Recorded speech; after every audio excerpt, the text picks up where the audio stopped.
Welcome everyone to our webinar today on planning your exit, tax and legal essentials for startups. My name is Georgina Toomey and I'm the Managing Director at LegalVision New Zealand, and I'm really pleased to be joined today by Chris Greenslade, who is a partner with accounting firm Nexia New Zealand. Now, before we begin, a couple of quick housekeeping items. So you will receive a recording and slides in your email after the webinar for your future reference. We will be running a Q&A session theoretically at the end, but as Chris and I have discussed, this is quite a bulky topic. So what we'll actually try and do is incorporate your Q&A throughout our discussion today. So do feel free to submit them in the Q&A box and we'll build them in as we go. And then finally, we do obviously always try to keep improving our webinars and aiming them at what you want to listen to. So please do complete the feedback survey after the webinar. Now, we have also, there's a poll question that you'll see has popped up. Now, the poll question is basically really to try and help us focus our discussion today in terms of looking at what stage you're at and what you're looking to get out of today's webinar. So if you were to exit your business, what time frame are you looking at? So are you looking to exit in the next, say, 12 months, in the next 2 to 3 years, the next 5 to 10 years, or are you just exploring your options and you've got no immediate plans? We'll give you around a couple of minutes to answer while I go through the agenda. But firstly, Chris, look, straight over to you. What are your thoughts on what an ideal time frame is to set yourself when you're looking for an exit? You need to give yourself a lot longer than you think you do. And so at a minimum, I'd like to see 2 to 3 years this going on, but ideally longer. If you're really wanting to do it well and make sure you cover your bases, consider everybody that's involved, all your stakeholders, often family members, that kind of thing. You want to give yourself time because there are always differing views on how it all should go from within the stakeholder group, and it's pretty key to give yourself as much time as possible. And to maximise value as well, because the better you do it, the better set up you are, then obviously, you know, the more value you can hopefully extract. And I know you'll be the same, but from an advisor perspective, there's a lot of management of expectations on this front when you first get instructions for a potential exit. So it's always an interesting one, but I tend to agree 2 to 3 or 5 to 10 ideally, if you can. Okay, well, look, that's really helpful. So in terms of the agenda that we're looking to cover, what we'll sort of start with structuring your exit, and we'll particularly focus here on share sales versus asset sales. We'll then deep dive into some of the more specific tax considerations when planning an exit. Then we'll move to discussing the management of risks, preparing for your sale, and finally some key takeaways for you. Now, thankfully, we're seeing the answers to the poll coming through, and it's really great to see that everyone's looking at this at a longer term timeframes. And then also, obviously, we've got some that are sitting there looking at just exploring their options as well. So that's great to see. So in terms of structuring your exit, now, ultimately, what we're looking to discuss here is how to ensure you're maximising value for your shareholders on exit. And founders have obviously given a huge amount of time and effort to get to the point of an exit. But there are, you know, commercial, legal, tax considerations that will all impact your ability to get that deal done and the processes to be followed. And they'll also ultimately determine the value that you can extract from the deal. I do think that this is a pretty timely discussion because there's a lot of attention being given to, you know, wealth transfer in New Zealand, and of course, leaving aside the current kind of global economic uncertainty, we are seeing that there's early signs of confidence in the New Zealand economy starting to return. So it's giving people the motivation to act, and ultimately an exit's going to happen when, for a founder, you know, the freedom of exiting your business outweighs enjoying the financial returns that your business generates.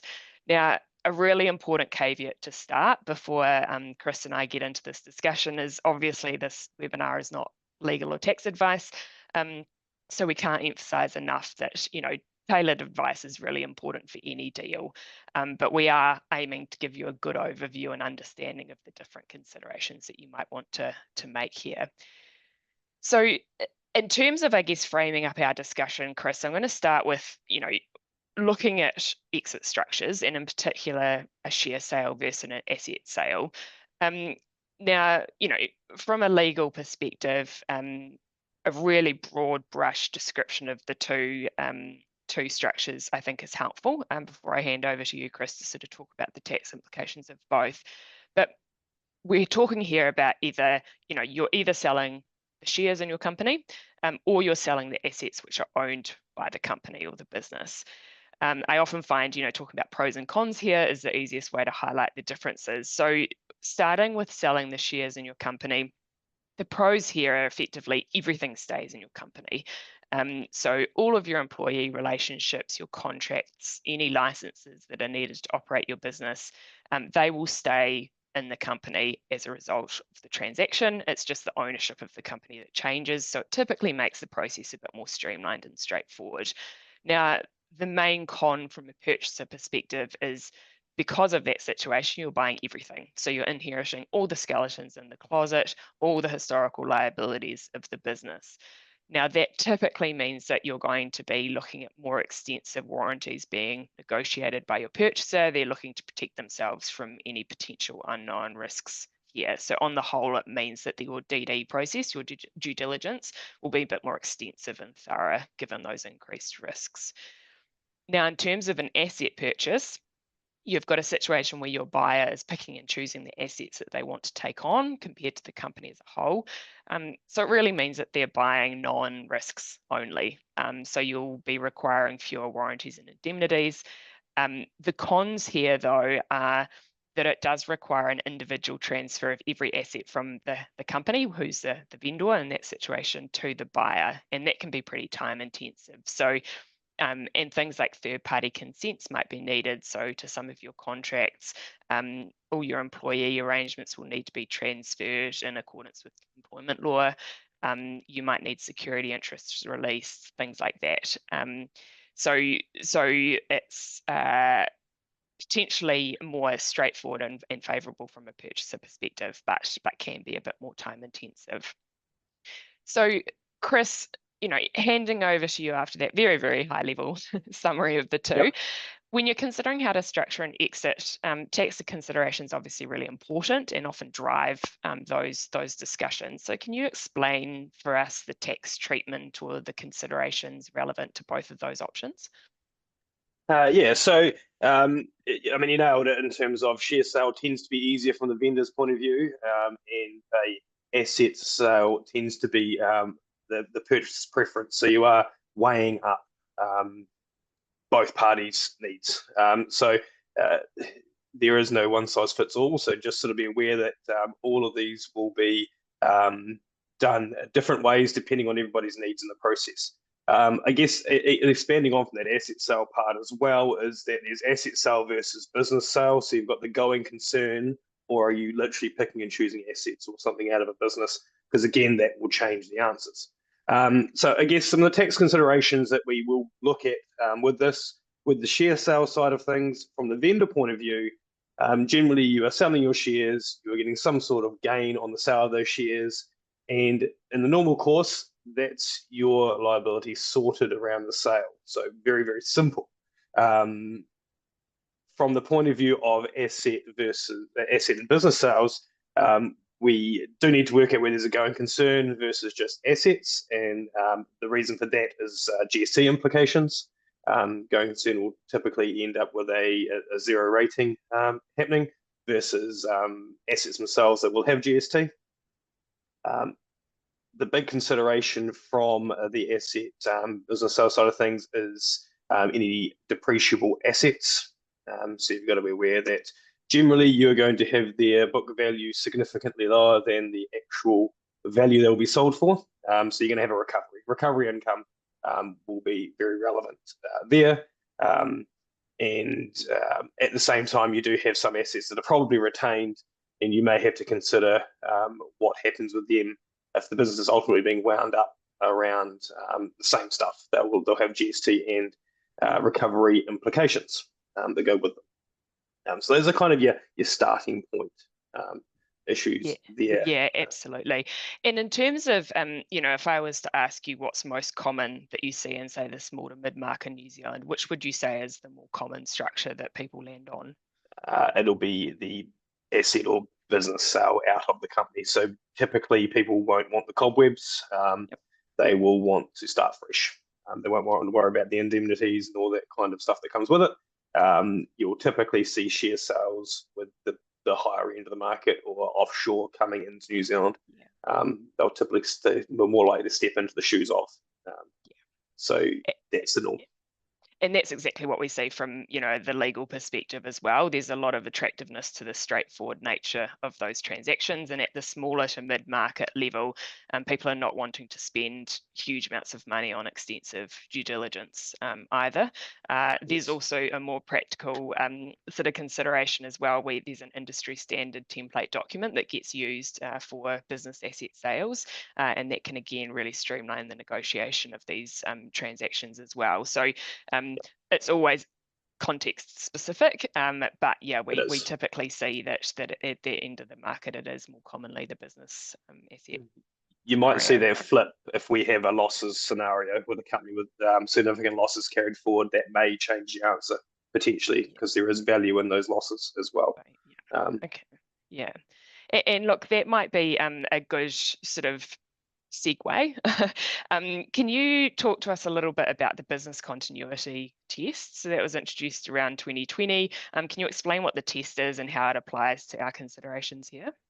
Yeah, so with the business continuity, that is a scenario where losses aren't necessarily lost, which did happen in the past if you breached the 49% continuity rules. Now there are different tests that go with it, but typically if you're carrying on the same business, and there's timelines around 5 years or until the losses are used up. But typically, if you're carrying on the same business, those losses will be able to be transferred forward in a share sale scenario, whereas previously they weren't. So again, it's case dependent. There's a few things to jump through. You need to check all the dot the I's across the T's, but that is a difference that has occurred recently that, as I say, can change the answer as to how you structure that sale. Yeah, which, highlights the importance of that upfront advice before you sort of get too far down the negotiations. Make sure that you're getting that advice from your usual tax advisor, to understand what your current position is and how you might best front foot this from a vendor perspective, so that, you're going into those early negotiations well informed to direct the structuring considerations to a position that you want to get them to. Yes. Okay, great. And then in terms of just looking at the vendor entity, and this aim of effectively distributing, efficiently distributing the sale proceeds to shareholders, how does the structure of the vendor entity itself impact tax on exit, and what should we be looking at there or be aware of there? So with this, it's you talk about partnerships or trusts. In terms of you're essentially paying your final taxes at the time of the sale. Generally, whatever's there is going to happen as the sale happens. Companies, there's potentially some wiggle room around timing of when you deal with the tax implications, given that you don't have to wind up when you sell a business out of it. So if we're talking about the business sale or asset sale option, we may have the ability to defer some of those tax implications if it's in a company.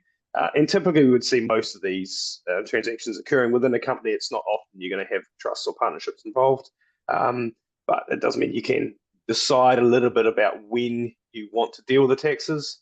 Having said that, most people, when they sell a business, want to get the money out as soon as possible. So chances are you're a bit limited in that regard, because as soon as you start taking the money out of the business out to the shareholders, we're going to see a need to deal with those tax implications at that point.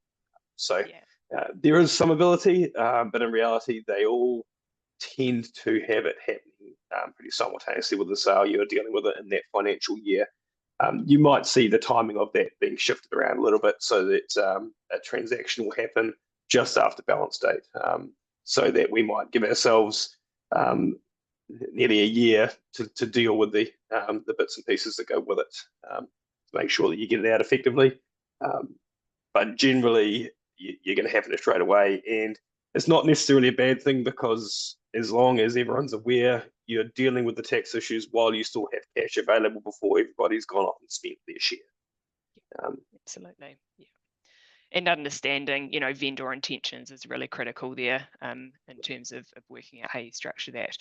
Okay, great. And then in terms, Chris, of, when we're talking about exits, a management buyout scenario is often referred to, or often kind of an option here when we talk about an exit. So in terms of structuring it, it can still be structured as a share sale or an asset sale, but how do you see deal structures change when we're dealing with a management buyout situation? So we've got someone internal in the business that's buying rather than a third-party buyer.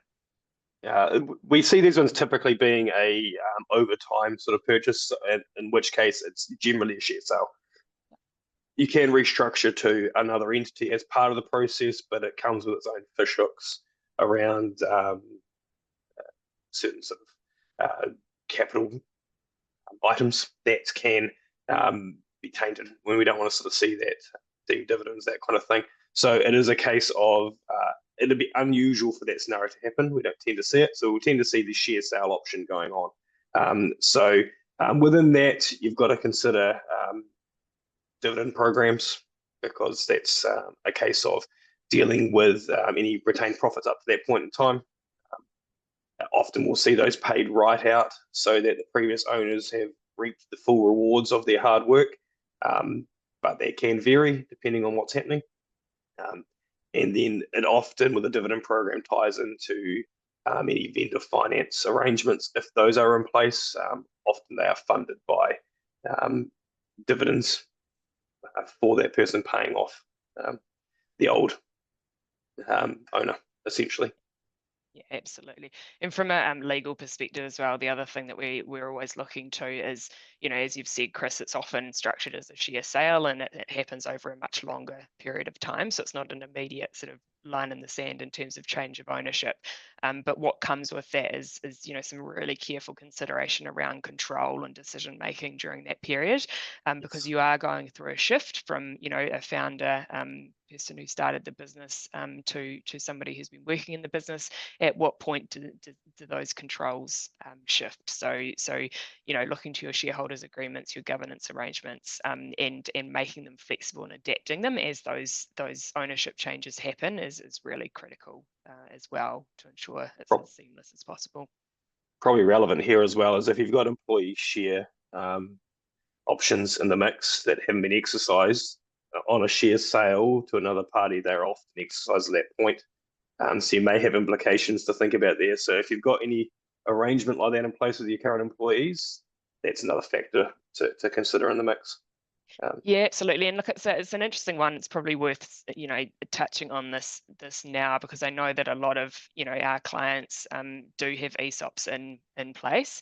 And with any transaction, you can structure ESOPs in any way that sort of is fit for purpose in your company. But, as Chris, as you've pointed out, often what will happen is you'll look to accelerate the vesting of your options in an exit scenario, because from a founder perspective, those employees have presumably been pretty critical to get you to that point. So they're wanting to extract some value as well.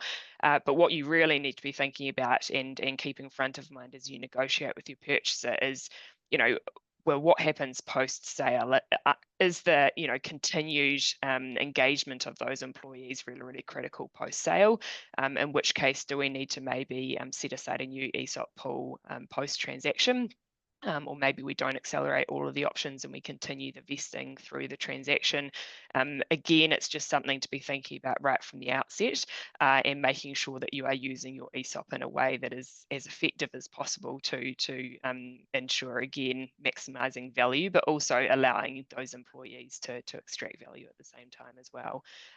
Chris, is there anything from a tax perspective that we need to be really critical of? I know that taxing of ESOPs is a whole topic in itself, but are there any kind of high level points that you'd want to flag for that reason? You'd be wanting to look at the agreements themselves just to make sure what's taxable or not, because depending how it's set up, you might end up in a scenario there they're having to front some tax at the time. So it will depend on that. So there's definitely one that's a specific case by case. Look at the agreements, make sure make sure you know what's going to happen at that point in time, and don't just forget about it. Yeah. But yeah, definitely getting advice at the time is pretty crucial. Yeah, absolutely. And I guess, talking to ensuring success of the business post handover, it leads us really nicely onto the topic of earnouts and deferred consideration. So, really generally for those of you who aren't as familiar with these, they're really a pricing structure where a portion of the purchase price effectively gets earned by the vendor over time. And it's based on performance of the business after the buyer has taken over. So, you need to be considering here, well, how do you structure the criteria for the earnout? Are there performance milestones that are contingent on being achieved, say, within sort of certain timeframes? How do you assess whether they've been achieved or not? How do you maintain a level of control to ensure that you really maximize the potential to value from that earnout? So lots that go into these, but they can be a really effective tool from a purchaser perspective to basically ensure that you are paying for what you think you're paying for. Chris, what do we need to be thinking about from a tax perspective when we've got an element of an earnout or some sort of deferred consideration being built into a transaction? Yeah, so I mean, from a vendor point of view, if you can not have these, it's great because you can kind of walk away and not think about it a bit. I guess one of the main things that we see being an issue with this is the earnout, whether it's taxable or not, and a lot of that hinges on services performed by the outgoing vendor. So we can see they're getting tangled up quite a bit, and which in your typical earnout, if you do it right, it's part of the goodwill, and you don't. There's no tax that's related to it if it's done well. If it gets tangled up, we see whether or not that becomes a taxable piece. And so what we really like to see here is that the services that are going to be performed by the vendor on exit are actually separately documented and are quite specific. They're remunerated for that work specifically, and it's not tied into the earnout piece itself.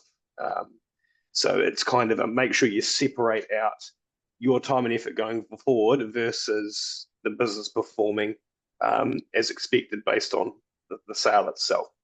But as I say, if we can avoid these, but if you do have them in there, which is very common in New Zealand, as if I was even with a purchaser, I'd love to have this in place, is that you do make sure that you keep it quite narrow and stuff that's within the control of as well. You don't want to have to essentially forfeit some money because the new owner didn't perform. You want it to have been an issue that was of your doing. And so the ones I have seen quite recently has been around where a business has deteriorated over a while as the current owner got tired and didn't pull the trigger on selling the business early enough. And because of that, they eroded their sort of market share. And in that case, they didn't hit targets and everything like that. And simply because the value of the business wasn't quite what it was, because in that case, the vendor had let it slide. In that particular case, that was within your control. It is what I'd say is a bit more fair. You just wouldn't want it to be one where you get penalised for mismanagement of people coming in. So it's a really interesting comment, and I like that concept of separating out the earnout sort of KPIs or targets from the actual individual vendor itself. And this is not a legal comment at all, but there's a really interesting psychology with business sales where, the vendor, as you've rightly said, Chris, they don't want an earnout. They've already transitioned in their head. They're moving away from the business they're exiting. To actually extract them to be performing at their absolute best and maintain an absolutely top quality relationship between vendor and buyer post transaction is very, very difficult. And we've seen plenty of transactions where the relationship between vendor and purchaser pre-close is very positive, very constructive. It's been a very smooth deal process, but then as soon as it's been handed over, the whole relationship's fallen apart. So you need to be very, very careful with your earnouts. The control piece, very, very tight drafting, very tight mechanics to it to make sure that they are effective, work well. Yeah. Okay, Chris, just switching to asset sales quickly, specifically, purchase price allocations. There's been some rules that were introduced sort of 2021, I think, requiring them to be specifically allocated. Can you just explain to the audience what we're talking about here, what their purpose are, and what you need to do in terms of allocating the purchase price? Yeah, so and this was introduced by the government to try and stop people having mismatched allocations on purchase. You're seeing vendors making sure that their assets are worth very little on sale, whereas the purchasers inflating the value. So they were trying to match these up. Now, there's a pretty high threshold of the numbers here. You're talking the $1 million mark before there's IDs really that interested. But this is something you really should put into the agreement at the start. So agree on it as part of the process, what everything's worth. It makes everybody's life easier. There is a process you go through if you don't do this, where essentially vendor gets first dibs on allocating value, purchaser goes second after a 3-month window, and then the IRD has their merry way at that point. And so you want to avoid those scenarios if you can. Best bet, make it part of the agreement. Agree on what everything's valued at that point, and we avoid all the issues. And again, from a vendor point of view, you're trying to sort of mitigate your depreciation recovery income for the most part. Other than that, it doesn't really worry you. You just want it to be market. And so obviously, the lower the value of items that you've taken depreciation off, the better. But it's a two-way street. You're working with your purchaser as well. So it is, you're trying to find a fair value here. It's probably more relevant for newer assets that depreciated fairly quick. A lot of the older ones don't have we're talking 15, 20 years. It's a bit of a moot point because the asset value was so low to start with, comparably. But and there's 7 categories that go with it, and they're fairly broad categories. So just nail it down within it, and we will typically see the plant and equipment listed with a value. It just makes it easier from both sides, and as an accountant, we love that. It makes our life a lot easier as well, to try and deal with this depreciation schedules, that kind of thing. The mundane background stuff. Yeah, and with valuations, more generally, regardless of whether it's an asset sale or a short share sale, kind of keen to touch on this briefly. So obviously, I think it's topical as well. We've got Halter that was announced today as New Zealand's latest unicorn, having a valuation of, I think, 1.6 billion. So, obviously it's going to be something that just gets negotiated as part of the deal discussions. But often we find that founders are wanting some sort of advice around it. They're kind of wanting to understand what a sensible valuation is to kind of help support those negotiations. What advice do you have for people listening today in terms of how they might look to understand what sort of valuation they can expect on an exit? Well, I mean, as a starting point, get a valuation.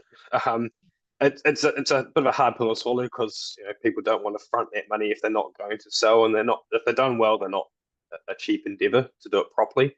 But it gives you something to work from. It gives you an actual value as opposed to what's in your head, what you think it's worth.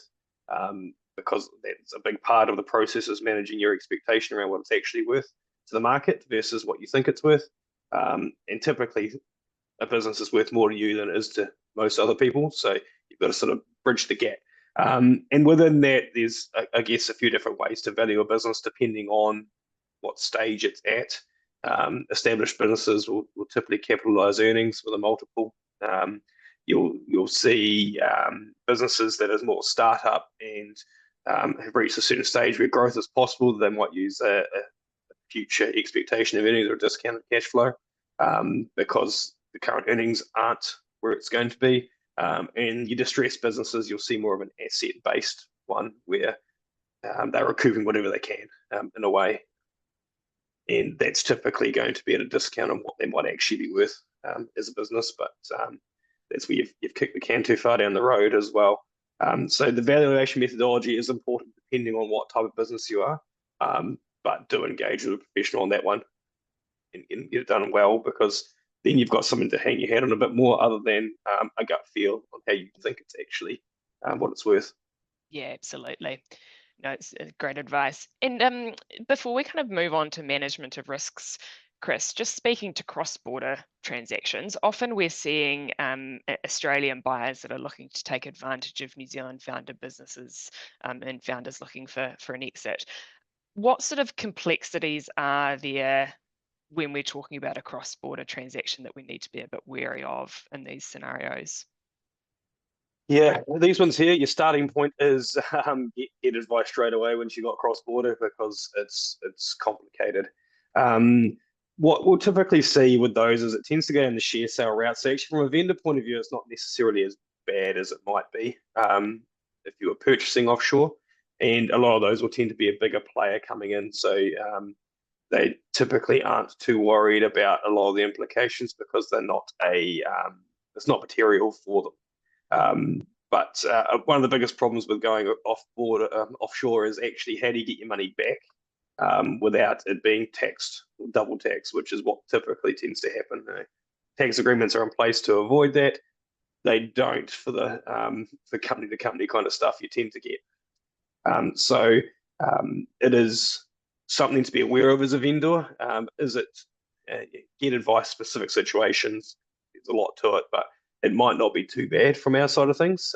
If you're purchasing offshore, you need to work through a lot of the scenarios because typically you're going to end up being taxed a lot more than you think you will before it gets back into your pocket. Yeah, but it is quite a good scenario.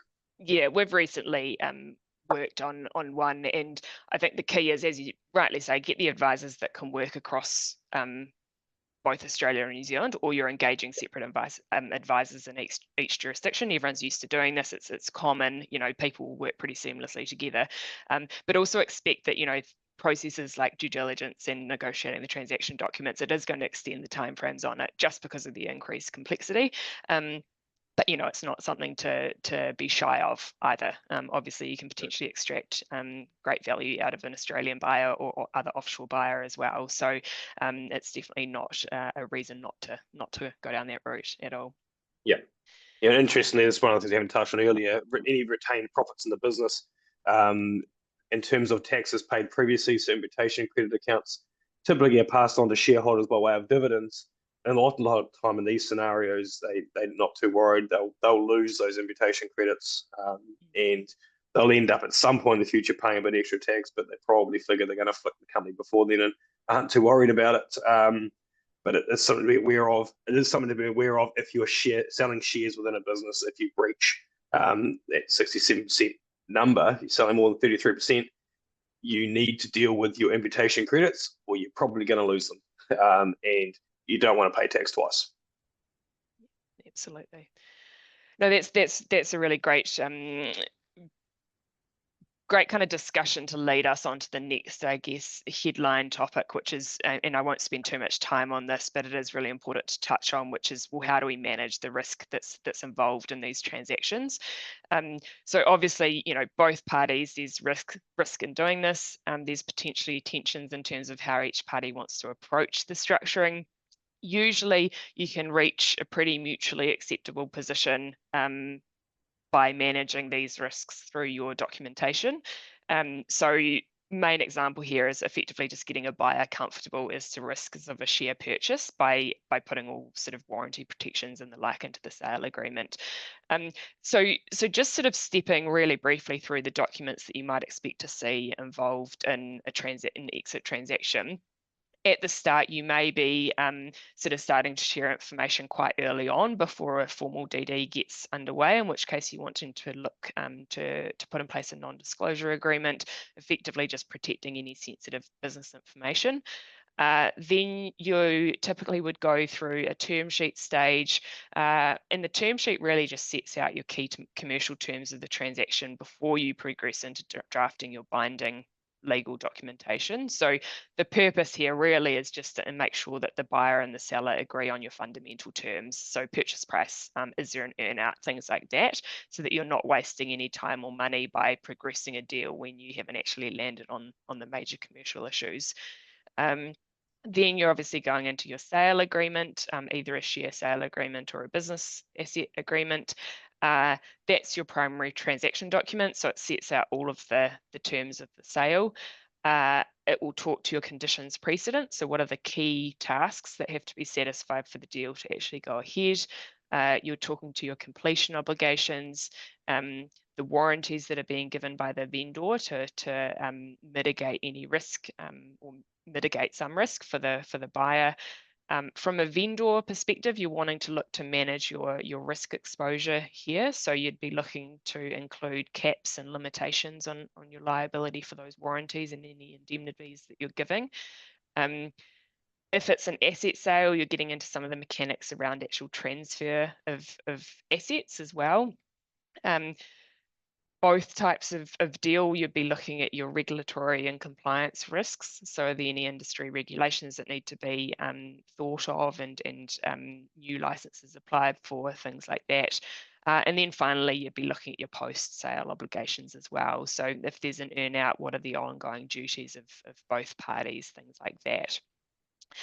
So really, you're basically making sure that everything that's relevant is sitting in that sale agreement. And then obviously, you know, there's different stages in terms of signing, confirming conditions, and then completion. So it kind of goes to that, again, management of expectations, understanding what that process looks like. Your advisors will be able to help you with that. None of that is immediate. And obviously the due diligence process will often inform what goes into that sale agreement as well. So each stage of the process, really important to understand it and how it fits into the bigger sort of jigsaw of an exit transaction. But I guess the key message really is the risks that get identified during due diligence, and then the aim is to really manage those risks for both parties by addressing it in the sale agreement in various ways that are sort of bespoke for your particular scenario. So leading on then from there, I think probably, Chris, you know, we've been swinging back to our discussion in the poll at the start in terms of ensuring that, you know, we're exit ready and giving ourselves every opportunity to be exit ready. Obviously, you know, I've touched on that the purchaser is going to want to do DD on the business before confirming that they want to buy. What can you do from a tax perspective to prepare for a sale? Or what can you, a founder, do to prepare from that perspective? I guess we're starting to run short on time, so I'm going to go a bit briefly on this. But what we talk about, why we want to start early is your 5-year timeline out is around trying to work out where you want to be. So actually understanding what it looks like for you post-sale. Then it leads into getting your ducks in a row, getting your house in order. It's kind of called cleaning up your books, because it typically ends up being some mixed use assets in there. So you would look at what that looks like in terms of cleaning it up and taking anything out that might be mixed use. Vehicles being a classic with FBT, that kind of thing. Then it's documenting everything is pretty crucial as well. A lot of businesses, you've got all these processes in place and no documents. And then it's hard to transfer value. So it's pretty key for us to make sure that, you know, we have everything documented.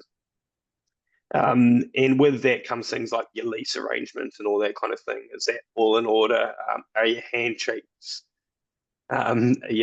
agreements in place there? I think you've got the wrong screen sharing at the moment, George. Some notes up on screen. Right. Pop them off. And it's just making sure your documents are in order, and it doesn't happen overnight. You're working with your key stakeholders. Employees is a pretty major one as well, around what that might look like for them. So you want time to work out how that might look. You know, and the guys, there's some at the start talking about 12 months. You've got a busy 12 months ahead of you to make sure everything's in order with it to do it well. Yeah, great. And okay, the screen that I was supposed to be sharing was this screen here, because we have sort of segued into this in terms of what you're talking about there, Chris, which, you know, we did want to sort of finish off with some of our key takeaways, and I think, you know, you've touched on those there. From the legal perspective, that documentation piece is obviously critical. If you're doing that right from the outset and training yourself as a business from the get-go, and I know that we had a question about this in terms of what can I do now. It's making sure that you've got some really good processes in place in terms of, well, documenting everything as you go, ensuring that things like your lease, if it is critical to your business, making sure that you've got a long term on it and rights of renewal, things that really go to value that your purchaser is going to be looking for. The other ones that I just wanted to kind of call out there as well is, you know, we've spoken a lot about this in terms of obtaining professional advice early, and I can't emphasize that enough. And, you know, it's not actually as self-serving as it seems. There's a lot of advisors in New Zealand. You know, it's a small market. Everyone's very supportive. There's a lot of advisors that will give quite a bit of time before they're looking to get formally engaged. So do use that.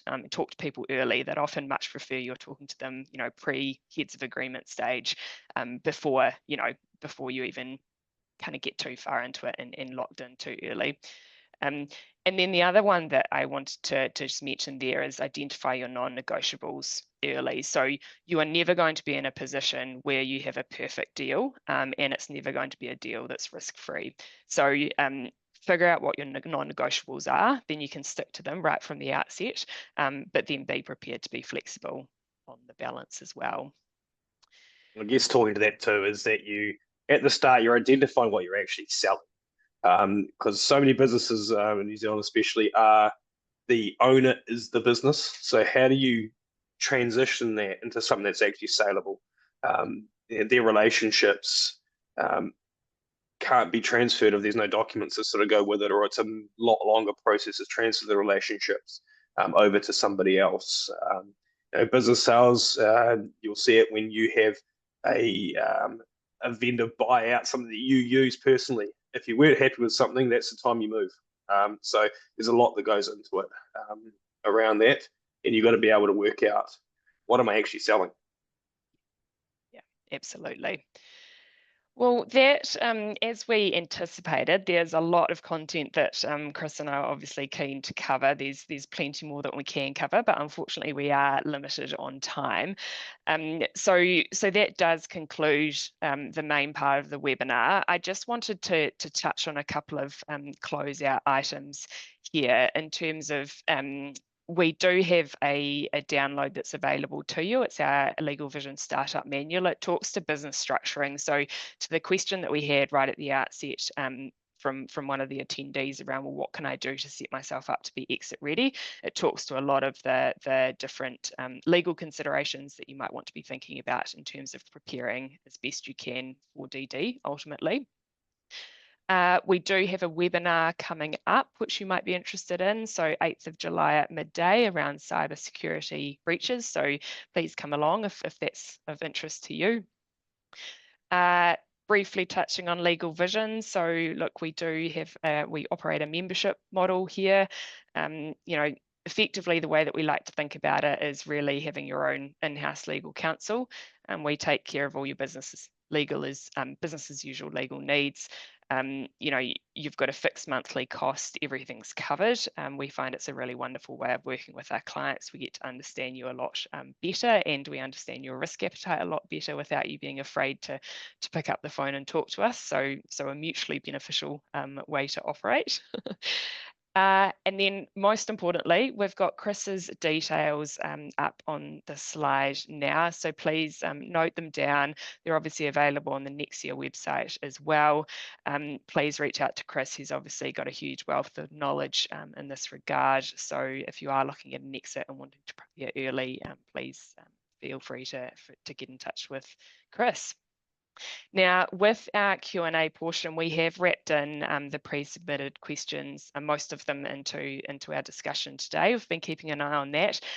If we haven't covered off one of your questions, then please do set up a time with either Chris or myself, depending on whether it's a legal or a tax question. I will quickly send you on to Chris if it's a tax question, and we're more than happy to have a discussion with you, have an early consultation, and work out how we might be able to work with you. So details on the screen for the complimentary consultation. So this is just something that we do offer for anyone that's attending. Look, reach out to us. We're more than happy to have a discussion around how we can help you prepare for exit. And that is all we have time for today. So look, Chris, thank you so much for joining us. I would love to stay on here for another hour and canvass these in a much more detailed way, but it's not always the case. But look, hopefully everyone here has enjoyed it. Thank you, Chris, for your time, and I hope everyone has a wonderful day. Problems. Thanks for having me.